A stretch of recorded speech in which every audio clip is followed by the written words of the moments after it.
Good morning, everybody. Good We're morning. good to see you all. Phil Valentine, been in recovery since December 28th, 1987. Been retired now for a year and a few months from the Connecticut community for addiction recovery and doing these every month for Michael and the training team, this coaching for coaches. This is a topic we've visited before on love, but I think we lost the recording disappeared somewhere, so we wanted to get a fresh perspective and a new perspective and have it posted up there for people to look at down the road. So that's what we're up to today. We're talking about love. Um, yeah, I uh, I think I'll talk a little bit first about retirement. And in 2024, underwent the second round of chemo in my life. Underwent another one in 2010, and it's probably the most intense chemo you can do. It's called R-CHOP, and it's a very toxic chemo. And that was the year I retired.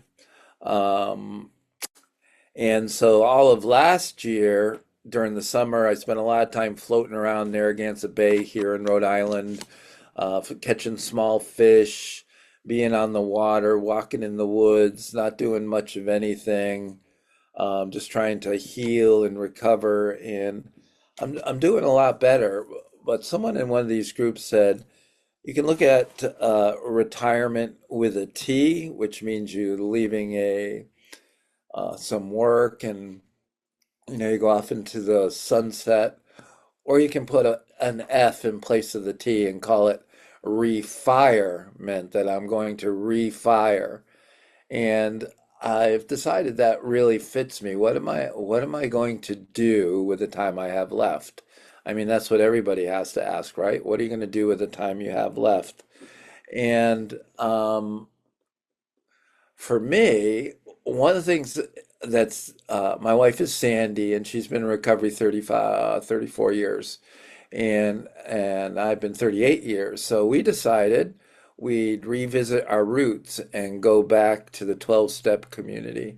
And I've been going just about every day to an Alcoholics Anonymous meeting and getting to know people, getting to know the cast of characters, and just making a lot of comparisons. But what I really like is, or I've come to appreciate, is the love in the room. It's where people are starting to know me. I'm starting to know people. Uh, they can genuinely care about me. And my story of recovery was one of letting love in, that I was never very good at letting people or God or whatever love me. I just didn't, I just rejected it. I pushed it away. And my whole story of recovery is moving from isolation to connection, and the energy behind the connection, well, it is love, and it is to that day. And I found a lot of love back in the rooms of AA for me. Still believe in multiple pathways. I don't think it's either or. I think it's both and. I always have. That just because I'm there doesn't mean I'm opposed to other pathways. I certainly love other pathways and see how they help other people. So I'm just saying it's my roots, and man, returning to it as refired. I'm back into refirement instead of retirement. So I think I guess it's rekindled my love of people in that are working a 12-step program, and it's rekindled my love of the 12 steps in particular and how they changed my life. And because I think the other thing, if I'm going to be, perfectly honest in all this, is one of the things I love is, what is my purpose now that I want to retire? And, I just went going back, it became uh, simply clear that it's in step 11, that I saw through prayer and meditation. And to improve my conscious contact with God as I understand Him, praying only for knowledge of His will for us and the power to carry that out. It's pretty straightforward. So what do I do each day? Pray for knowledge of His will for us and give me the power to carry that out. And then step 12 tells us to carry it to other alcoholics, to carry it to other people who are addicted, to other people who are suffering. So, okay, I can do that. And that's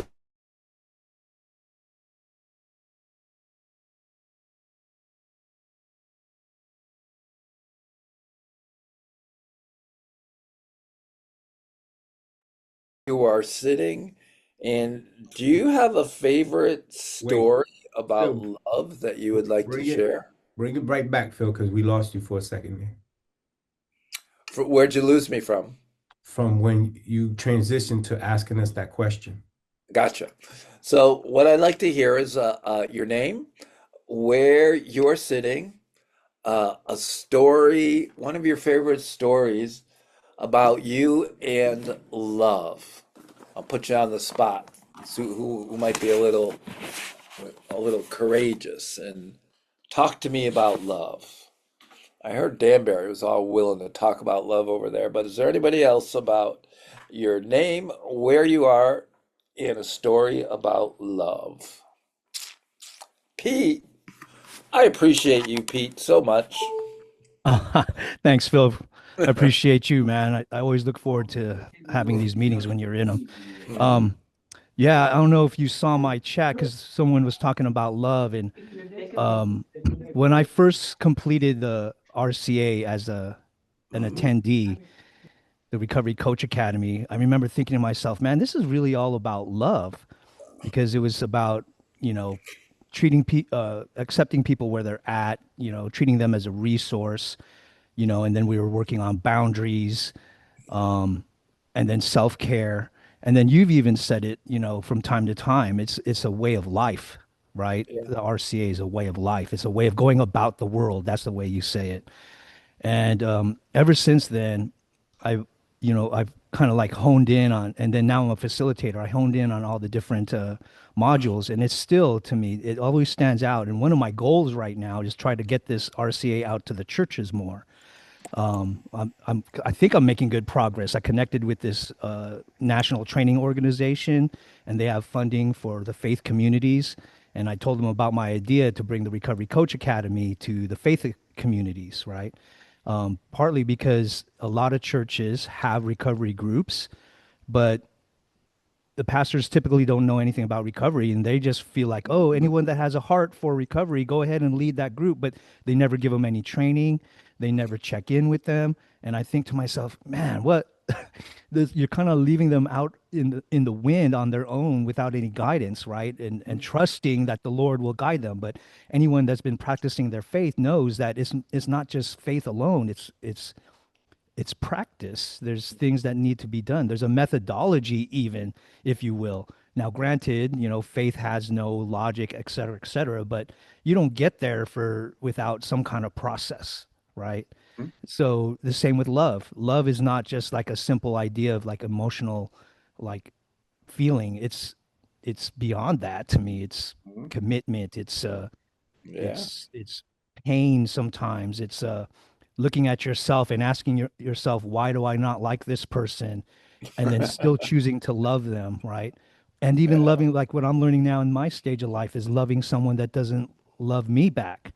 Mm, Right? I have family members right now for I don't even know why they're turning against me, but it's something I'm trusting in. I pray for them.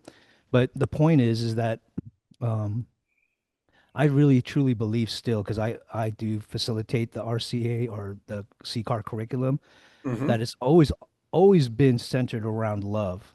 You guys never say it explicitly, and that's one of the things I really enjoy about it. But the message is in there in everything, especially when we're asking people to look at their own biases and to discover and manage your own stuff. To me, that is the key of the three-legged stool. If you can master that, man, everything else kind of falls into place. Because when you're discovering and managing your own stuff, you're recognizing that there's no separation. It's all humanity. The junk that we carry is the junk that someone else carries. The junk that someone else carries, maybe you don't understand it, but it's there. It's a creation. So how do you understand it? How do you care for it? How do you love it? How do you nurture it to become something more? So that's my Yeah, story of love. yeah, thank you. I remember one of the first recovery coach academies. There was Kevin Muir was from New Jersey, and they do a lot of training down there. I think is it City of Angels, Michael, that they're at or something down there. But anyway, they've trained a lot of people. And Kevin asked me in the trainers, what's the purpose of the Recovery Coach Academy? And without even thinking, I just said it enhances one's ability to care. And I just put that in the chat, but it's um, kind of what you were just saying, Pete, about just it's what it does. It enhances one's ability to care, or substitute the word love for care. I agree. Anybody else? Name where you're sitting. Pete's in. He just put in the chat. He's in Vancouver, Washington. I think Danbury wanted to say something, and then Stephanie. All right. Well, let's go to. All right, Danbury, then Stephanie. Gotcha. Hello, good morning. My name is Debbie. I'm in recovery. I Hi, am Debbie. a recovery coach here in this beautiful city called Danbury. Um, I like this subject. When I heard it was going to be about love, I myself try to practice the love, and I heard some good things about self-care. And to me, that's a really big part because I didn't always love myself. I didn't know how to love myself. Mm, And so I wish to carry that message that we all are worthy of love. And my higher power says that's the first commandment. mhm. And for me to be an effective recovery coach, I need to show some love because that's what I want people to receive. I want people to feel how it is to be loved. And then they could maybe grow from there because I think we have to Mhm. teach that again. It's like we're losing that. I agree. Losing that contact. We're losing that being able to embrace yourself, each other, your neighbor, looking at them in a different way. And it all encompasses in love. And Phil, I wanted to say, you look good. And I remember when I first came into C-Car, you were going to retire, but I was Yeah, to have met you. So yeah. I just wanted Thank to you, say Debbie. that. But to me, this is a really important, we're in tough times now. And Yeah. we need to get back to that love. There's already too much hate, and that's not gonna work. Amen, sister. I really thank you for talking about this subject. All right. Cool. Stephanie. Hi, my name's Steph. I'm in Door County, Wisconsin. Ooh. We just got our record snowfall of almost 3 feet in one day. I was in Florida when it happened though. I was in I was Puerto so Rico when it happened in Rhode Island, so yeah. Everybody was so mad because I'm on the beach getting a suntan and they're getting buried under 3 feet of Yeah, snow. there you go. But I so this is my first one of these. Mhm. Um and I'm actually recording another webinar so I could be on this one. Oh, cool. Thank you. Yeah.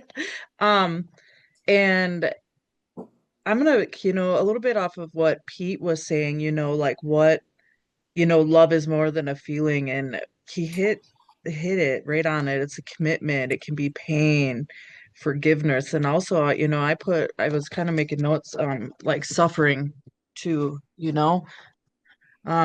but my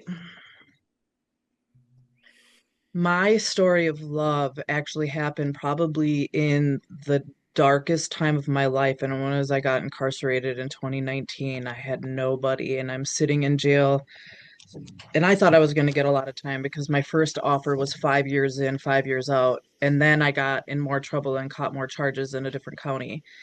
And so um, I got on my knees and I prayed to God a lot, you know? Sorry, because it was a hard time in my life, but I learned so much because I feel that God took everything out of my life, the toxic people. I was in a jail in a town in a area of Wisconsin I've never been in before. So I literally had nobody, no contact with anybody from back home. Nobody wanted, anything to do with me. So I was alone. Hmm. Um, so I had nothing to do but focus on myself and my stuff. And even though it was like the worst time of my life, it was the most freeing time of my life and the most transformative time of my life. When and I really worked hard on that, and I really struggled with a lot of resentment and pain and things that had happened to me. And I read this book called Love Like You've Never Been Hurt by Jennison Franklin. Hmm. And the book changed my life because he talked about like, not forgiving somebody, including yourself. It's like drinking poison, expecting the other person to die, Yeah. and talked about like forgiveness, and I can't remember who it was, but went to Jesus, was like, well, how many times do I forgive? 7 times 70. 7 times. And then he said 7 times 7, and it's like sometimes you have to do that 7 times 7 times a day. You know what I mean? Like 100 and however, like as much as it takes in order you to free yourself of that, because it's like a prison, right? So to love is to free. It's really funny because I'm wearing my free shirt. This is a Hmm. women incarceration Hmm. um group where I'm from. But and then that's really what started me on my, and my journey, like love and forgiveness and to suffer with and to become free, like all was very a big part of my recovery journey. And I can still look through that lens with people that I work with, no matter what. It doesn't matter what they did. It doesn't matter, even people in my past. Like I don't look at them. And this is where I get, like the one thing that I get from AA, because I don't really go to meetings or do anything like that, but it is taking principle before personality, right? Um, and that really resonates with me because, it's not, you can't look at it, like that, because I look at people how I wanted people to look at me when I was suffering, Hmm. to be seen, not for my crimes or for what I was doing, but as a person who makes mistakes. So, Hmm. um, Okay. yeah. We'll get back to you. So thank you, Stephanie. That's great. Anybody else want to tell a name, where you're sitting, and a quick story about love? Hey, Miss Khalees. I'll go. My name Long is time no Khalees. see. How have you been? I'm well enough. I'm Good. in Lincolnshire, England, and I'm laughing because this is my story about love. I've got lots of stories about love. I'll tell you the one from yesterday. Picked my son up from school, brought him home. The sun is shining in England. So we take advantage of it. We sat outside and we ate our yogurts. And then he said, let's play a game. So we played Carcassonne. I don't know if I'm saying that right. Anyways, so we're sitting at the dining room table playing Carcassonne. And my son is very sciencey. He loves the theory. There's got to be a right answer. And I said, P, what about the mystery? What about the wonder? Trusting your gut, the intuition. I said, how many people buy a lottery ticket or make a bet and then they win it on? He goes, yeah, but how many people do that and don't get anything from it? So I'm trying to get my son to open up about trusting your intuition and the other side of things. And then it was my turn and I was like, man, should I put this piece here? I don't know. And he turns around and he says, go on, girl, trust that intuition. Trust that gut, girl. And Girl. so that's my story of love. Can you call your mother girl? I'm not quite sure about that, but anyway. Anybody else?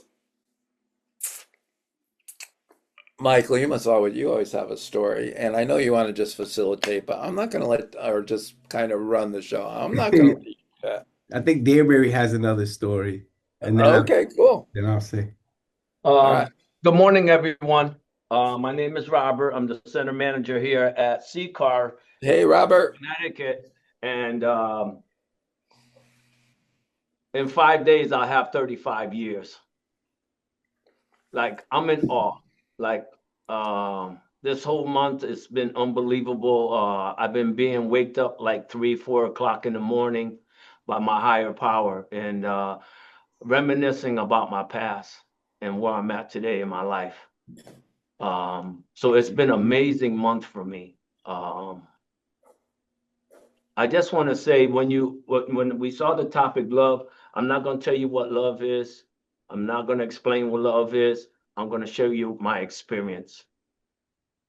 So I had about 20 years in recovery, and I'm driving home from work, and I had one of those moments.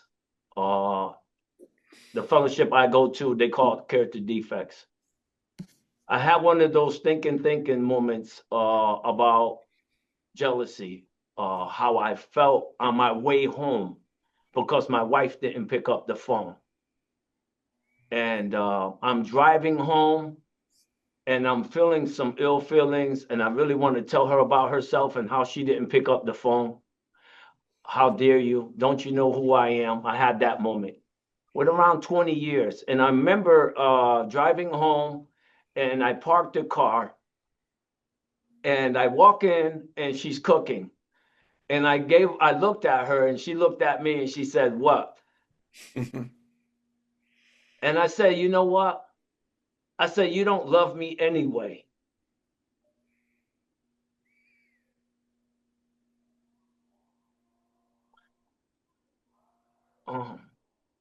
It was a spiritual awakening for me that day. And she looked at me and she says, "It's not that no one loves you, it's that you don't allow individuals to love you."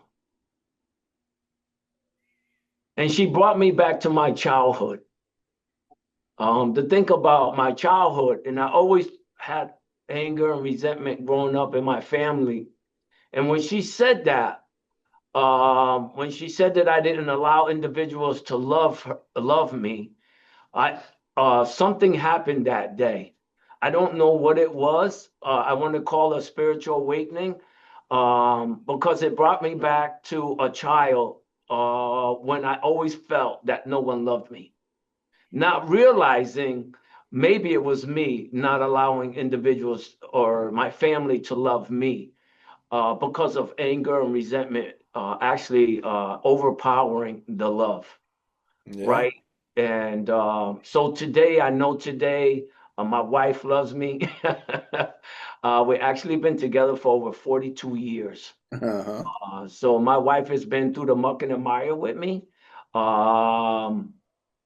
And I understand love totally different from that situation from that day on. You know what I'm saying? I know today that love does exist, and it's the key of life. Mm. It's the key to life. So I just want to say thank you for the opportunity. Great topic. Um, People should have paid to be on this topic. Yeah. Seriously. This is like this topic here is like amazing. Yeah. And I think even a person with 1 or 2 days in recovery can talk about this topic. Yeah, for sure. And so I just want to say thank you. That's my experience with love. Thank you. Thank you, Robert. Hey, Leslie, glad you made it. I made it. I'm at my job. I'm at my brand new job, and I couldn't get my brand new computer to work. So I am now on my old phone. There you go. Which I hope you can hear me okay. Yeah, you're good. Yeah, so I know what I tend to do here in this life, the one that I was given back, or maybe it's a brand new life. I tend to think it's a brand new one. I tend to work with others a lot, and I get to do that in my new job. I'm in the social services portion of this building, and I'm also part-time recovery coach. But and which I hope to be full-time. But what I want to contribute, because my story of love is a little long, I just want to say that everything starts with love. Um, I start my day that way. And I know it sounds a little bit, um, God, I don't know how to describe it. Most of the time, my friend George says, "Oh God, not that again." But I really believe in it. I really believe that you can't start. I can't start my day, and I can't start a conversation with anybody without first realizing here's another human being just like me, and I need to get inside their shoes a little bit, even enough to recognize that. And then I need to remember that we're all worthy. My pastor likes to say that, and it took a long time for me to believe it.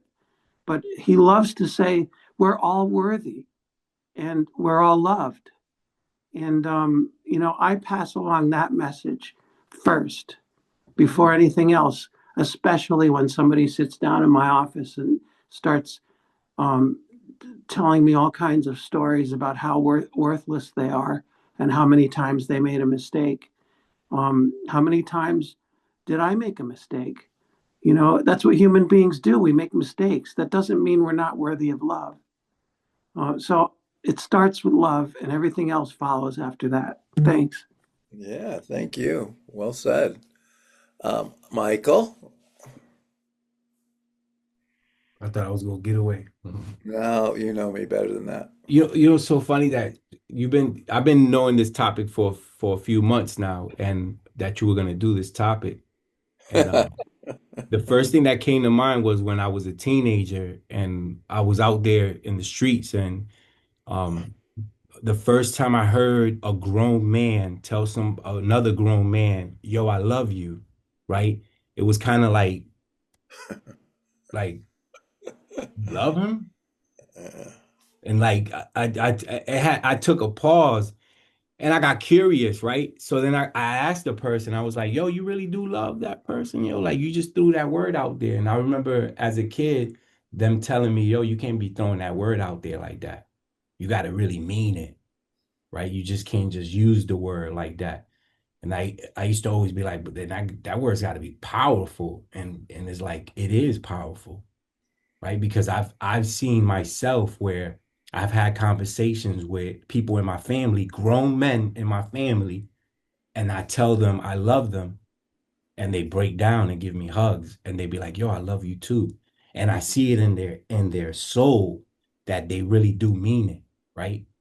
And like if you heard me say stories about why they call me peacemaker and stuff, and it's funny because I used to go to different blocks and show my love, right? Because I think actions speak louder than words. So just mhm. showing my love, right, and my appreciation of people, right, and presenting this in front of them, I just think that allowed me to go to different blocks and sit and break bread with people, right? Because I just showed them love and they showed me love back, and they made me feel comfortable to say the word back like to them freely, right? With knowing that don't throw that word out there like that if you don't mean it. It's like, no, I truly do mean it. I mean it with everybody that I come across in my life, right? That I just not that I'm gonna fall in love with them, but I got love for them, right? Mhm. That's my story. What's here's your first big question. What's love got to do with recovery coaching? You've touched upon it. So, I would love to hear from you as a recovery coach, and it's a module we do in the Advanced Academy. What's love got to do with I was it? gonna say, like, you ain't listen to Tina Turner? Yeah, yeah, yeah. So what's love got to do with recovery coaching? Have you ever heard it talked about? If so, why or why not? What's love got to do with recovery coaching? This is where one of you raises your hand and says, I would love to contribute to this topic, Philip. So I am going to raise my hand and share something. And so one of the ways you raise your hand is you can like scroll down and you find that little thank you, Pete, and raise your hand like Pete does. Yeah, Pete's a Phil, facilitator, so he knows what it's like to fill those awkward silences and stuff. exactly. And then eventually just start picking someone, right? Yeah, yeah, yeah, Um, yeah. yeah, I mean, I kind of said it earlier, but I mean, if I were to kind of like, kind of whittle it down to like one thing, right? It's the person. When we treat someone as a resource, Uh, we're saying to them, what you know, what you've done, that matters to me because I don't want to like recycle something you've already done or you don't care about or you don't want to do. And then when, we're taught to accept people where they're at, I mean, to me, I mean, I feel it resonates in me. It's like, man, I remember when I heard that, I was like, man, that's real love right there. Because, if you follow the premise, and I'm not trying to, change anyone's view, but, from my perspective, right? God is love, right? And if God is love and he was rejected and he was not accepted, but he's still going to love you, I mean, to me, that's true love, right? mhm, Stephanie said something I thought was very powerful, that, to love is to free. mhm, And the way I'm interpreting that is it doesn't just free you, it frees the other person to be themselves. You're not asking them to fit into a mold. You're not asking them to fit into a belief system, or sexual orientation or whatever. You're just loving them as the human being, as in person that they are, and that's to me is what is the key to what love means, and what I think the Recovery Coach Academy is really trying to put out there without ever explicitly saying it. So. all right. Yeah, you said that. Thank you, Pete. Leslie, what's love got to do with recovery coaching? Because recovery coaching is a human activity done with others. And like any activity done with others, particularly ones where we're on the same team, we're eyeball to eyeball across the table. I'm not above you. Um, I'm not below you either. But we're human beings. And when I look into your eyes, I better have at least some inkling of all of what I just said. And in addition to that, um, a little bit of remembrance of where my own story got me and where I am today. And I can see it in your eyes. I know where you are. When you sit down in my office, um, I've I've been there. I've been in your shoes. I've been in your seat. And I had plenty of KSAC workers look at me and not really have that. I think as recovery coaches, we have uh, made a promise, if not to ourselves, to the people that we work with, that we're not we're not there for us. My supervisor says it all the time. This is not about here. I'm not here for me. It's about you. And when I get inside of your shoes and I remember my own shoes, and I've had so many conversations with folks who literally come into the office, the sound machine goes on, I close the door, and they start crying because they know that I know. And this happens within seconds. I Hmm. don't know why that should be the case. I have no idea what kind of clairvoyance or ESP that I practice, but I know eyeball to eyeball, we've had deep conversations within the first 10 seconds, and they Hmm. start with love. Thanks. Thank you. Barry, how's my man Barry doing? Man, great, man. This is a wonderful topic, man. And I think, when I started to understand love a little bit, I had the ability to be loved, allow myself to be loved. And the gift of learning to be loved made me want to give it to somebody else. So it felt good to understand that I could be loved. And in recovery coaching, I think if you don't have a love for recovery or people needing recovery, it'd be difficult to do your job. Because people that in the grips of addiction, man, they're difficult. It can be difficult people sometimes. And then, they don't really, sometimes they don't buy in. Sometimes, and they're like me, like they're like me before I got when I was in addiction. If you love me, you give me what I want. And that was the only way I would feel like you love me. So to be able to tell someone, to be able to sit with someone and act like and care what happens to them and make them know that you care what happens to them is an act of love. I think, love a lot of times don't have to be said. You don't even have to say it. It's the action you show and the care. I think love is all about care, showing someone you care. And that comes through a lot of action. So I think sometimes, man, I sit in front of somebody and just being able to sit there and listen to whatever they got to say is an act of love. So thanks. Okay. When anybody else want to jump in? What's love got to do with recovery coaching?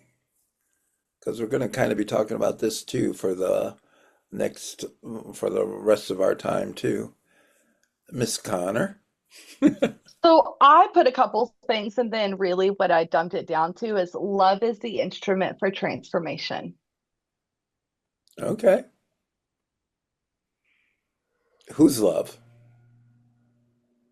Our love, we are whole. All right.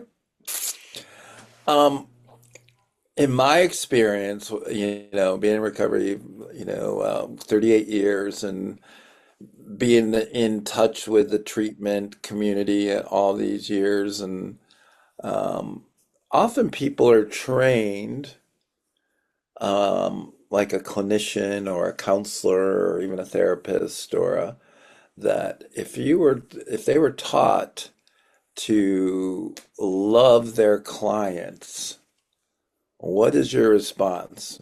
Does that happen? Does that not happen in that world? And why or why not? What is behind their thinking? No. Okay, Barry, tell me why. Oh, Mike was on. I heard no, I gotcha. Yeah. Um, I think, I started out down that pathway. And, when you're like a clinician, you're given a set of questions that have nothing to do with the response, the feelings of anybody. It's just like, okay, you answered it, it's a list. And it has nothing, and you're kind of trained not to be attacked. You know what I mean? So it's a lot about detachment when you're in that world because, and I can understand, like a person maybe not in recovery, never have experienced addiction. I can understand you being somewhat detached. But a person that has experienced the feelings that we feel in active addiction, it's hard not to be attached when you see someone going through something because we're connected by the feeling. Yeah.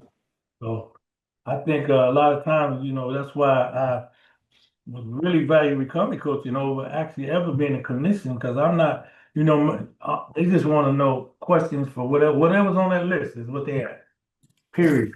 And they give you your responses and, they kind of taught not to feel any emotion. I think it's the Right. And I think there's a lot of Khalees put fear in the chat. And what I learned actually in many years ago was in church about different types of love. And when the system wants to draw that boundary and not talk about love, they usually are talking about eros, which is the Greek word eros, eros, for erotic or passionate love, right? So they think that coaches are going to or counselors are going to end up sleeping with their clients and so they can't promote that type of love. That's especially in the United States. That's where when we say love, that's where most of our attention is focused. Erotic, romantic, passionate love. Um, there's other types of love that we're taught about, and when I describe them, you probably can recognize them. So there's philia, Philia, which is the love of friends and equals, if you will. So, Philadelphia is the city of brotherly love. But there's also storge, Storge, which is like the love of parents for children, family love, that type of love. Um, and then there's finally the agape, which is some kind of agape, which is either divine love or love of mankind, if you will. So it's a much broader type of love. Um, I think there was a time when we were starting to talk about this concept early on back in the federal government, and they were trying to shut down recovery coaching because they were saying that, and we were at this SAMPS, the federal government big meeting, Substance Abuse Mental Health Services Administration, and they were saying, well, all these recovery coaches are going to end up sleeping with their clients. And so we don't think this is a viable profession or it wasn't even a profession, it was an idea. And David Whiters, who was out of Atlanta at the time, God bless him, he just stood up and he said, I completely disagree. He said, if that is true, then you will have to get rid of the entire field of psychology.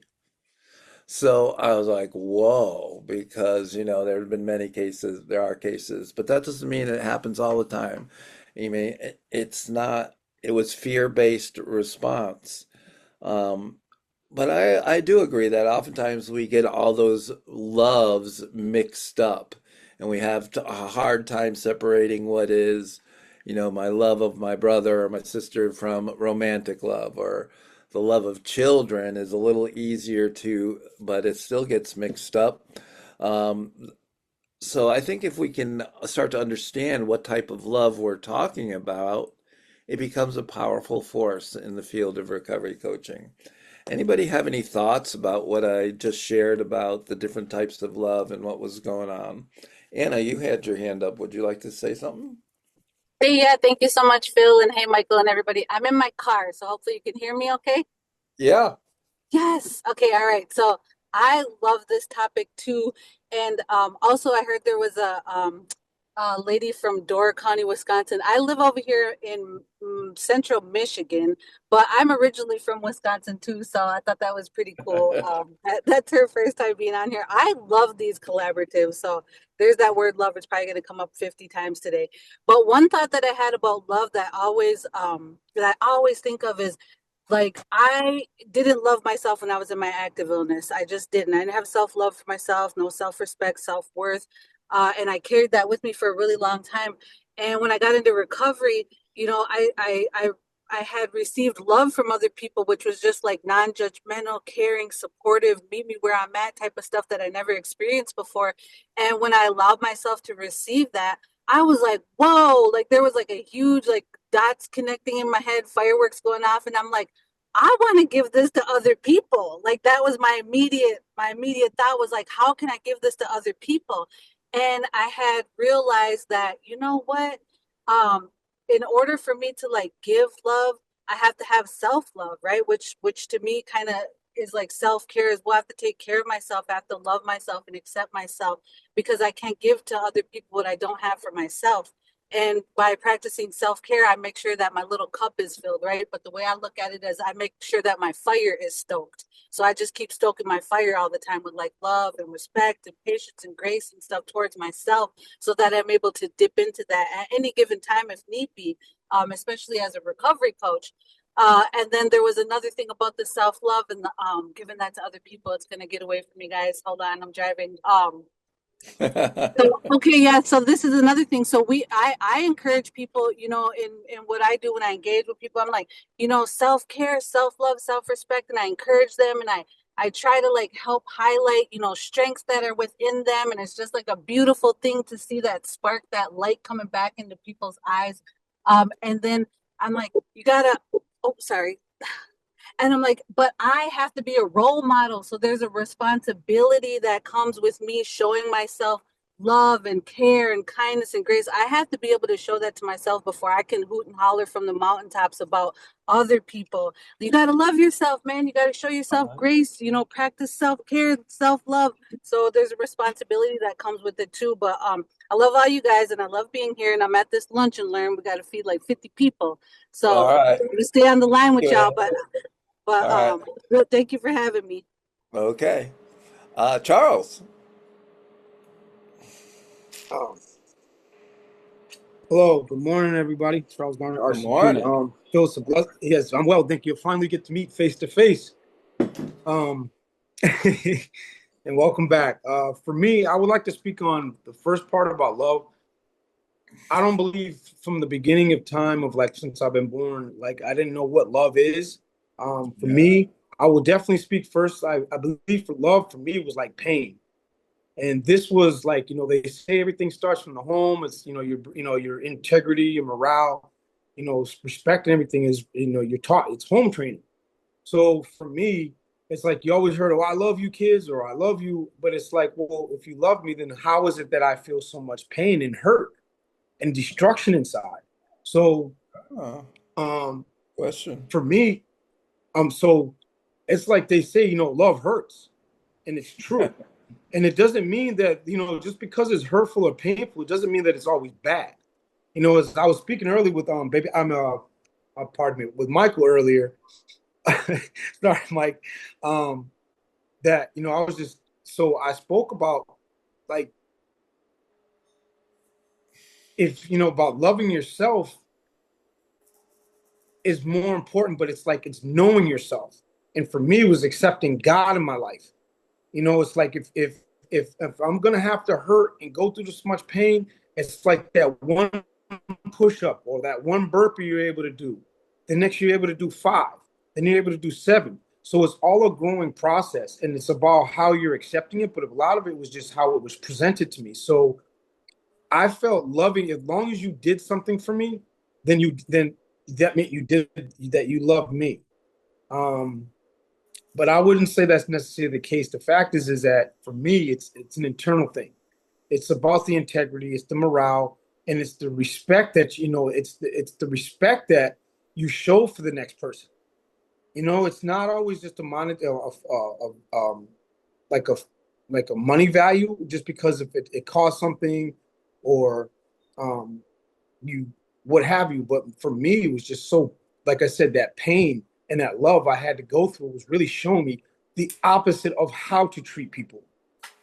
You understand where I come from? So, I had this conversation with my dad yesterday, and I let him know. I'm like, Dad, XYZ, da da da. I don't hate you. I'm not coming down at you, but I have to let you know because I love you so much to this day for everything that you have done, bringing me into this world, guiding me, um, putting food on or a roof over my head. However, um, I love him so much that I had to let him know like where I stand as a man. I said, we're grown men today. We're not children. So for me to hold on to that old hurt and pain, it would be on me. Then if Mhm. I do that, I would not be able to be of service. I would not be able to care for the next person, be able to guide them, support them, or empower them. So that again bounces back to where I said, where I accepted God into my life. I just prayed to him during my incarceration. And when you're sitting in that cell and your mind is everywhere, you're feeling hurt. And the sister earlier was talking about being in a county where she never knew anybody or saw anybody, knew anybody, was alone. I beg to differ is that we're never alone because God is always there, because he would never leave you nor forsake you. So that is part of my pathway when I found that way to find love. And the statement about how you were saying that if you love someone, you let them be, like you love something, you let it go. Man, I love substances so much that I had to let it go. That's the only way I was truly be able to set myself free. You know, I loved it more. I love substances more than I loved myself. Before I even knew what love was, before I knew what self care was and how I knew how to take care of myself, not just wash my face, brush my teeth, but that meant like getting up and speaking right, treating people with respect, having the correct positive attitude. However, So, today, so what I'm getting from you is that you have to take care of yourself, and you had to in order to be an effective recovery coach. absolutely, And so you had to learn how to let love in for yourself. absolutely self care. Okay. So really quick, I know it kind of went on, but when you talked about when you were well before the meeting started, when you were talking about love, I first wanted to mention about agape. So that again alone, that's why I want to touch on that. I would just definitely mention that. But Yeah. agape, having love for others, like it's just when Mike said about you heard about somebody say I love you. Yeah, when we were younger, we're like, hold up, what you mean? Because it was foreign to a lot of us because of that hurt and pain, but also hearing from other people telling us how to love and what love is. And truthfully, like, once you love yourself, and that's where it's easier. So when how I showed love as we did in the streets or we did for other people wasn't always negative. The fact is that I was always been a person of service. So before it was because I was insecure, I had no self-esteem. I said I didn't set anything for anyone to love me or to care about me or accept me. Now that I've accepted myself for who I am and and the man that I've become and gonna be, Hmm.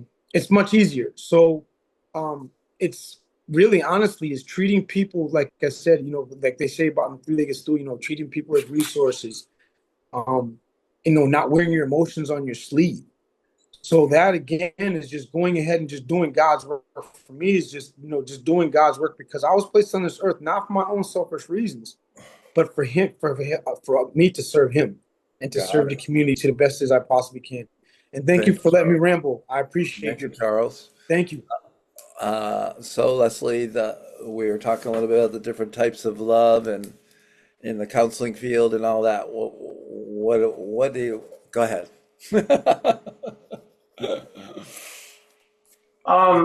Yeah. Well, first of all, I just want to try to um, bring it back. I'm here. I made it. As you can see, the camera is now working. The computer is working. And I just also want to say it's just such an honor to be here. Phil, you've taught me so much over the years, and I continue to watch the videos over and over again. Oh, thank Um, you. and I just want to say that it's really hard to get to. And I don't know if anybody understands what I mean by get to, but to find myself in front of somebody else and truly have the care and concern and appropriate amount of love. And it is agape love. It's the kind that doesn't have any um, conditions. Hmm. And sometimes I sit down, I've had a day, as many of us know what that's like. The lunch break didn't happen, and I've been working nonstop, and I really haven't been taking care of myself. And I sit down and I'm literally out of breath, and here's a new person. And I think, all right, let's see if I can help this person. And already I'm off. Like already I'm in the wrong direction. Take a deep breath, let it all out, right? All of the stuff, because I need to give the person in front of me, not all of the stuff that I carry, the internal part, which is my heart. And sometimes I'm sitting in front of them and I get lucky and it's one on one and they see me and I see them. And that's recovery coaching. Because then there's trust. If I can't trust the person in front of me who says they're going to help me, who says they love me, who says they care, yeah, right. How many times have I been there and been burned? So the last thing is I came from an environment prior to this job where none of that was possible because the environment and the culture, it was so competitive. And there was what I thought was love. I found out there's a difference between coworkers and friends. And I have to be really careful because I put my heart on my sleeve most of the time. And it's right up there. It can be loved, it can be nurtured, it can be stabbed. And you have to be very careful. It's my love in my heart is precious because it can be given to others. And that to me is a gift from God. If the Hmm. person in front of me doesn't believe in God, what do you do then? Well, you transmit it. You know, you don't have to mention God, just transmit what you've already got. Thanks. Thank you. Danbury. I don't know who's going to speak, but I see their hand up. Can you hear me? Yeah. Okay, this is Debbie again, volunteer here at Danbury C-Car, still in recovery. And I heard so many wonderful things today. And the word that just popped up in my head right now was the word unconditional. Because at the end of the day, that's what it is. It's all the things that everyone shared. But being a recovery coach, I would have to show unconditional love, whatever that falls into at that moment, whoever's in front of me. And so I think it was Leslie.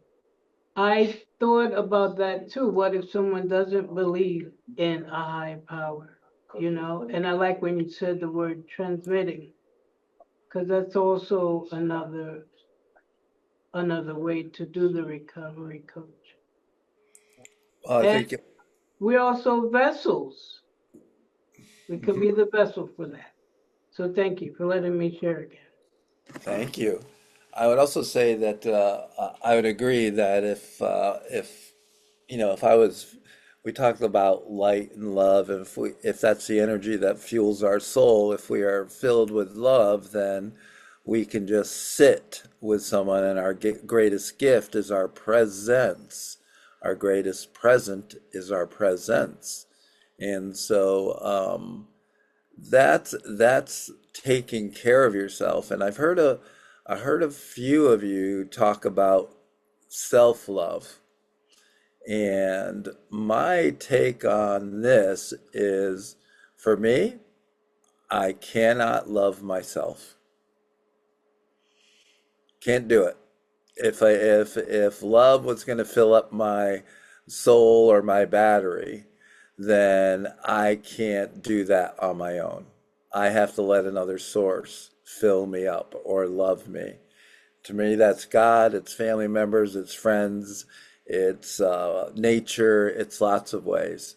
So I would say more about taking care of myself, so that happens and I pay attention to that. But if I could recharge my own battery, then like if your cell phone could recharge itself on its own without tapping into another source, wouldn't that be wonderful? I would have done that, and I'd probably still be using drugs. So I've come to the conclusion that I can't love myself. And I get a lot of pushback on that. So I would love to hear somebody push back if they disagree with that. Nah.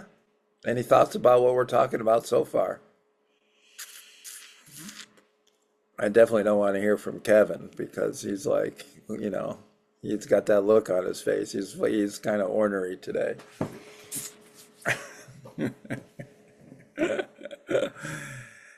So we've talked a lot. We've talked about the four types of love. There's other types of love. We talked about um, recovery coaching. I gave you a little thought on self-love that nobody wants to kind of jump in on. Um, there's also a saying in recovery, in order to keep it, you have to give it away. And I also think that's also uh, a love. So my question is, when you're working with a recovery, what are appropriate ways to show love?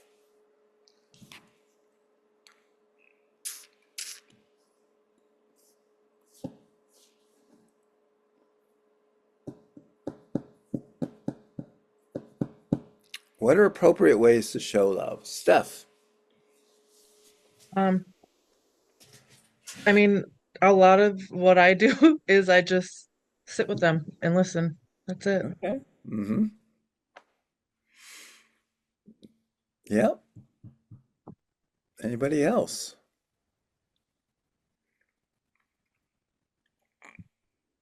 Oh, also boundaries. Okay, so I love when people say boundaries. Give me one example of a boundary you set. Um,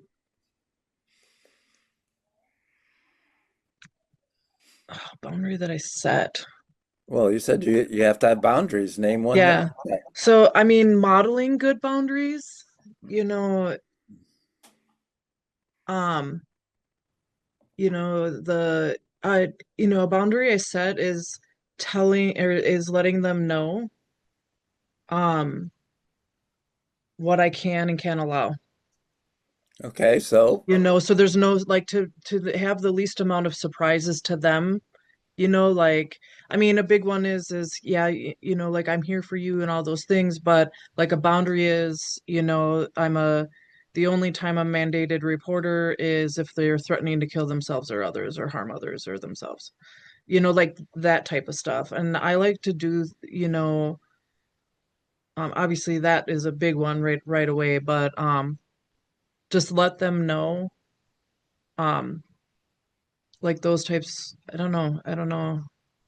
well, think about it. So those are all questions because people bring up boundaries a lot, and I like to push back that you have to have good boundaries. And when I ask, well, name one of your good boundaries, I want to know what they are, you know? So because it sounds good. I have good boundaries. Okay, name one. What is it? Charles. Well, again, when you say how do I show love, I would definitely say meeting people where they're at. That's heavily All enforced. right. Well, here Meeting we people. go. No, wait. I'm not going to let you get away with that easily. You I say know. you meet people where they're at. What do you mean by that? Is that like at Starbucks? So they're No. at Starbucks, they're at the center. People say that all the time. I'm going to meet people where they're at. What does that mean? Well, for me, is that going into the sister she just talked about boundaries. It's like you meet a person where you're at, because and that mean for me is not enforcing my imposing or forcing myself on that person, but forcing myself into or not hearing and knowing where they're at first. Because you can't show someone or give somebody something that someone's not receptive to. So, Okay, but so so again, for me, go ahead. the meeting people where they're at is another one of those phrases we throw out there because it sounds good. But I don't know that anybody knows what it means. Well, I just say like, no, I mean, honestly, I mean, this is good that you're challenging me, but when I say meeting people where they're at, like, is really like, you don't, for me, is not imposing myself, but you accept people for where they are and who they are at that Oh, moment. so that's different. Yes. So that's So you why I know say, how let me just give you one quick analogy about okay, how I like this. So I pretend, if you can kind of visualize this, that a person walks into the room and they're a 65-inch high definition television set, right? But they're turned the I don't know until I turn that on and then see what channel I'm on and where they are and what they're presenting, what they're talking about.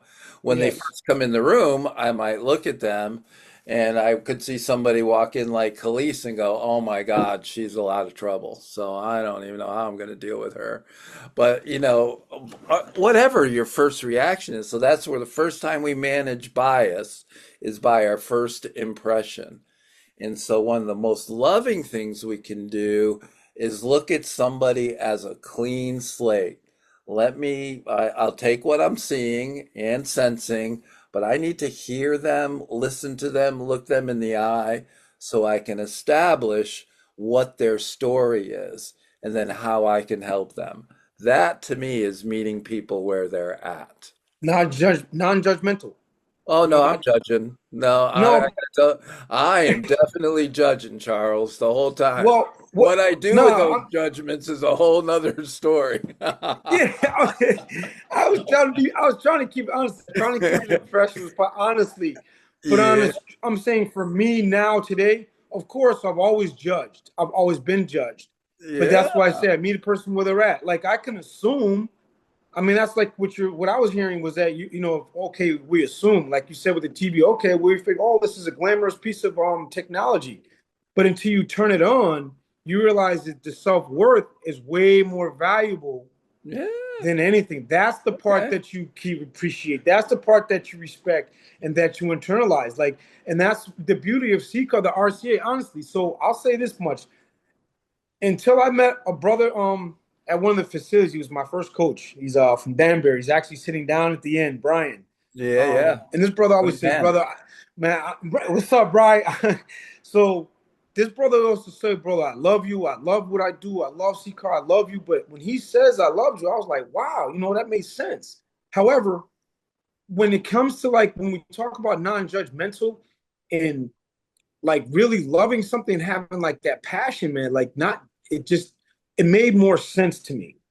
Mhm. Because when you're in the environment of the belly of the beast, that's all you can is judge. And you don't, you know what I'm saying? You don't want to, it's like at that point, Right. uh, But that's a whole it's nother just pure, topic, the yeah, non-judgmental that but so the loving thing when it comes to judging or non-judging is to put it aside and say, I'm not going to let my biases affect this relationship, affect the way I'm going to help you, and or right. affect what so it's not the coach that has biases that's the concern. It's the coach that doesn't think they have biases, and then they can't watch out for them, right? So Correct. let me go on to Stephanie. We'll get back to you, okay, Charles? Thanks. Thank you. Steph. Yeah, so a couple things. So a boundary, one of the things I put in the chat is I will not do things Yes. for them. I may do Yes. with them, There you go. Well depending on done. what it is. Uh, Yeah. I got you You thinking about know, well, yeah. I mean, there's just things that just come naturally. Like, I've had recovery because I do a lot of I own my own business doing it. peer Mhm. support and stuff, so I have a pretty liberal th Right. way that I do things with them, but there's like, where they'll ask me to come pick them up and bring them to a friend's house. No. Well, That, you know what I mean? Like things like that where it's like, if it's to an appointment, if you need to get to court or if it's something like that, I will help with that, right? well, Sometimes though, because if you know what I'm saying? I do because the boundaries are fluid. You Yeah. know, we talk about are they rubber bands or concrete Jersey barriers? So what are your Right. boundaries, right?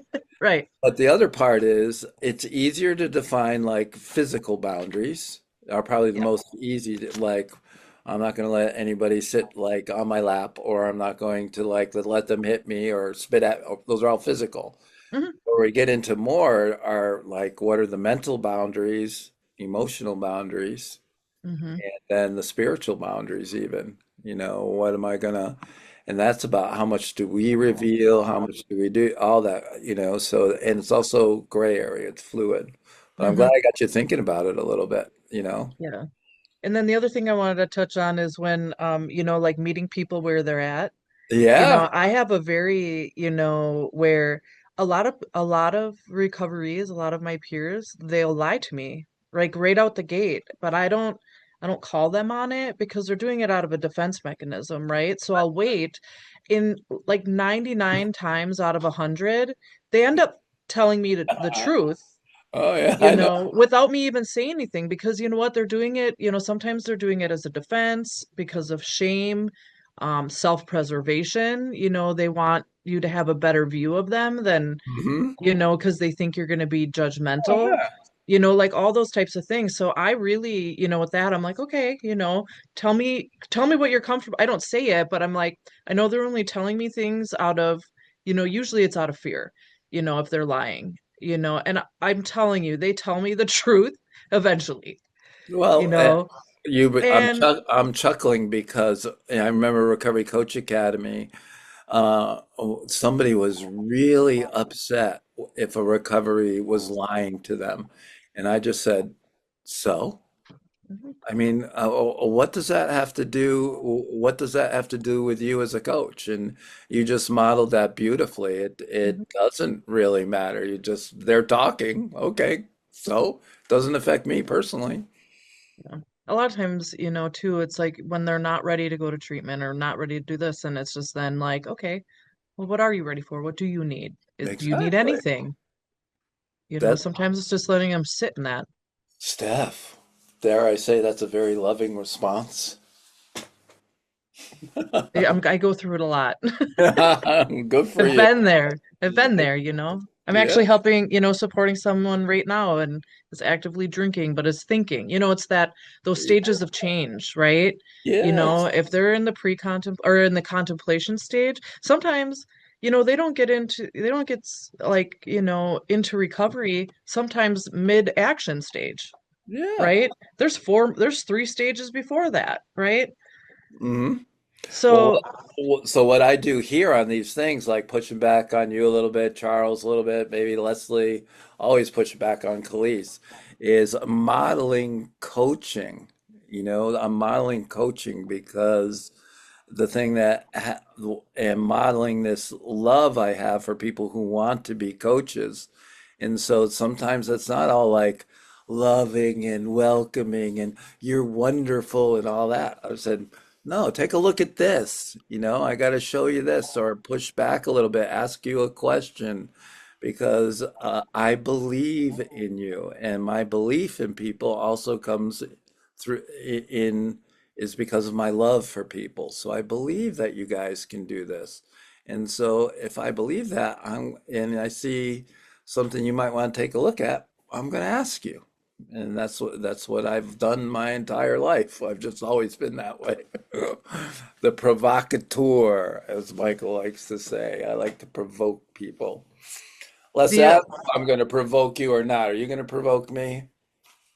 so the other thing, Oh, when you're talking about judgmental, yeah. being judgy, like I put it in the thing too, and I'm like, I call it assessing. I mean, or, Okay. the bias or like any of that. And sometimes it just Yeah. feels, like I'm not judgy, but we are, but I like to call it assessing because I'm always, when I walk in somewhere, when I meet Yeah. somebody, I have to assess them. That is just natural human nature is to assess the people, places, and things, right? Just like they tell us, you have to watch your people, places, and things. All right. So, and I feel like saying judgment, when you're judging somebody is kind of like a dirty word. So I always say assessing Yeah. because you shouldn't just be, Oh yeah. like a mindless butterfly walking into a situation thinking that everything is just perfect. You really do have to assess I everything like about that your word. surrounding and Yeah. the people. I like the word. I think that people that are in recovery that work in this field are tremendous at reading other people and reading a room. And the judgment, when it gets to be the negative part, is we're not just assessing, we're judging to say whether I'm going to work with you or not, or whether you're worthy of my presence, or I'm going to sentence you to jail, or set you free, like you have the power or something like being the judge and jury. You're not worthy of my service. You're never going to get freaking recovery. What's wrong with you? Get the hell out of here. I'm never that way, but I might think that because the first thoughts are often wrong. But then I go, Phil, put that aside. You're being a dumbass, so just keep going. Leslie. Yeah, this is Leslie. My thoughts when I judge people on the way into a room are almost 99% wrong. I need, like I need a few minutes with you. I need you to open your mouth. I need to hear what you have to say. Mhm. And as soon as I do, believe it or not, as soon as I do, there is a two-way communication. And even if the person is lying, I have to remember something. I'm a really good liar. I've been doing it my whole life. I've been lying about how much I drank. I've been lying about whether I'm drunk. I've been lying about like stealing my parents' alcohol because that's how far along it, Oh it was a yeah. long time ago. And, I got called on it at my last job. It may have been one of the reasons I got fired. But they said, like they were worried that I lied about something, and it was a really small something. And I said, um, I said everything that I'm working on. This is one of them. This is one of the things I'm still working on. It comes naturally to lie, even when the truth would be just fine. I said, I can't even promise you that it might not happen again, but what I will promise you is that I will tell you as soon as it happens, because that's what I did the first time I lied. I said, wait a minute, that's not true. I, I just, I just lied to you. And people Mhm. are like, what? Are you kidding me? The truth is, um, it comes naturally and I'm working on it. So if I have somebody in my office who's lying, I know why. Most of the time it's because they don't want to come up against what's next because it's freaking scary. Thanks. Okay. Thank you. Hey, Barry. Thank you for sharing about the biases and stuff. And I think, and I love the word assessment. I think when you first look at anyone, anywhere, you come up with an assessment, period. Or what you think, and you can start judgment, but you have to in order to when you approach someone. But what I've learned about coaching is the posture you bring when you come to coach someone. You don't want to bring the posture from up here. You want to bring the posture as if you're looking at them as an equal kind of a level. Yeah, yeah. And I love that saying is, people remember how you made them feel, not what you said and not what you did. Right. So the posture you bring to the room is how you make a person feel when if you're engaged and you listening and they can feel your presence. I just think people feel each other's presence. After somebody's walked in the room and I'd be like negative energy and you can feel that, but positive energy you bring, I think it always like love. It expresses love. You could tell when people tend to open up if you make them feel human, like a person. Yeah. I mean, as opposed to, I'm a therapist and I'm sitting up here and I'm assessing everything you say and do. No, we're talking as human beings. And I Yeah. think that's important. I think that's important in recovery coaching for me. I mean, people, I had a bunch of therapists and clinicians and I really, after about 2 minutes, I didn't hear nothing else they said. You Yeah. know what I mean?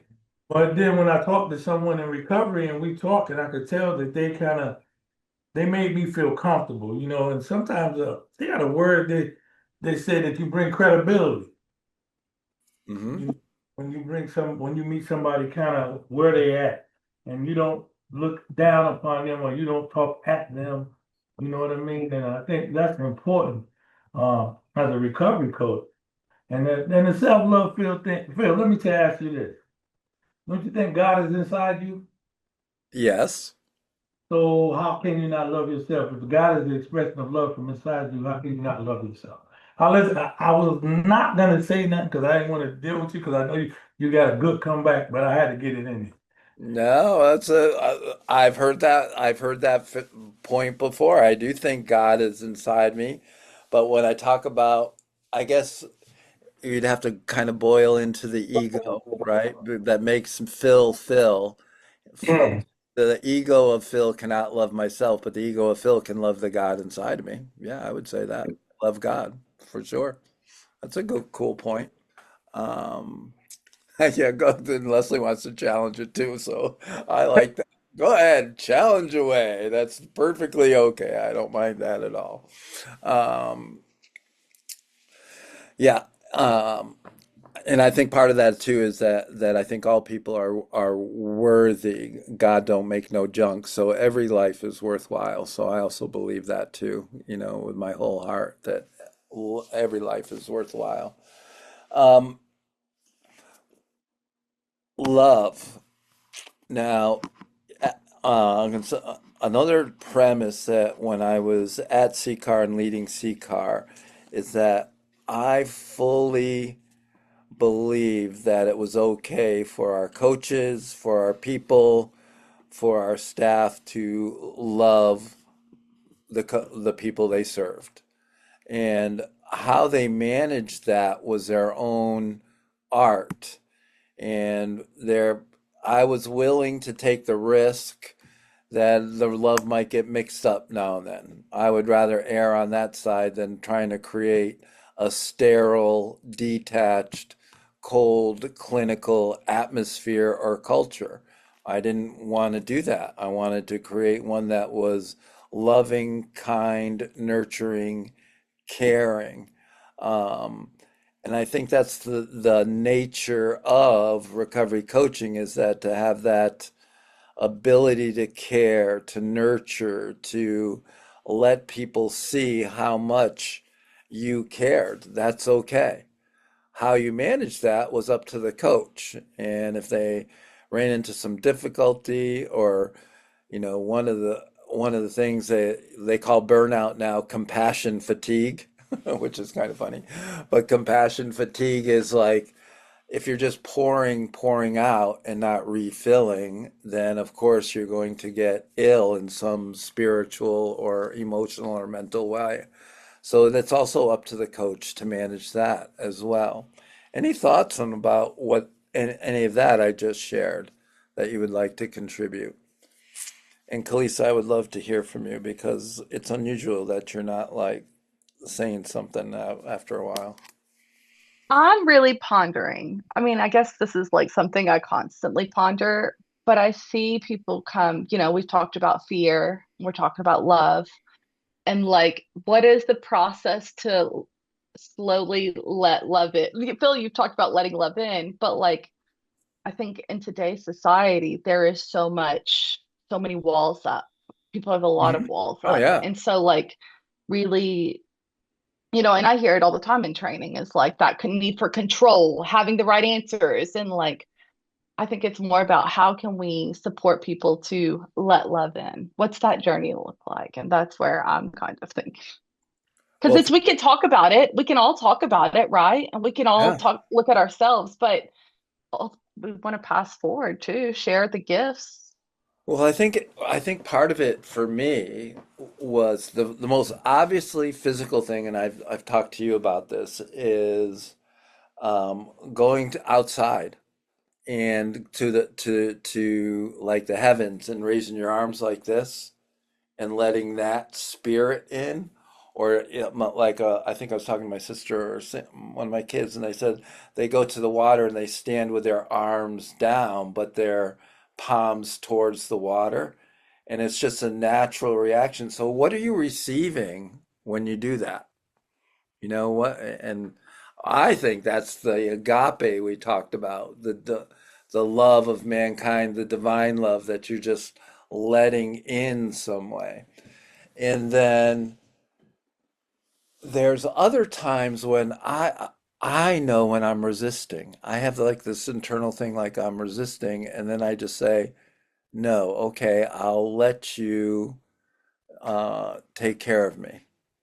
You know, I'll let you help me."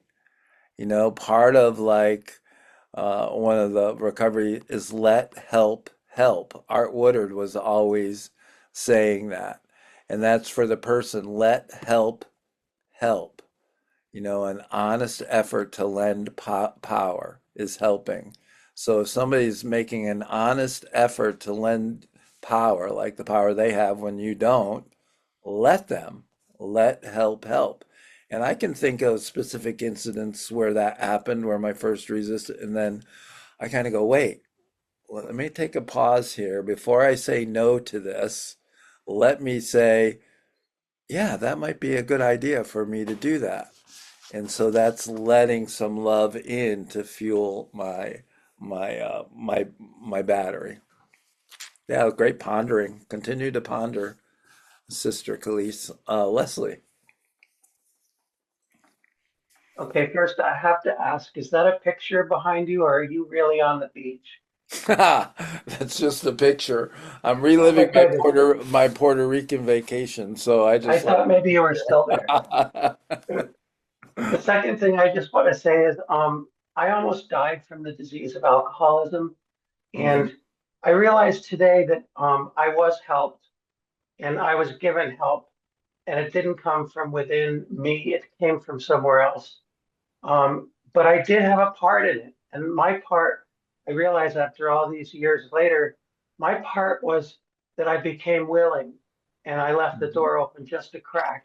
Yeah, yeah. And so part of recovery coaching is to provide the resource of choice. There are things that are out there that Mhm. might work. And with somebody leaving the door open just a crack, just enough to say maybe, maybe, right? And it doesn't have to be any more than that. We can work with that. What we Mhm. can't work with is contempt prior to investigation, like another Yeah, program talks about. yeah, Thanks. yeah. Well said. Thank you.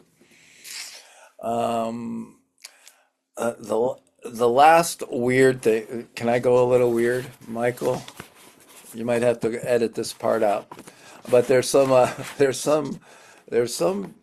theory now when we talk about the emotional, neurological, electrical part of the human technology, if you will, that the brain is a 3 or 4 pound giant antenna or receptor, right? That we know so little about. The skin fuels that.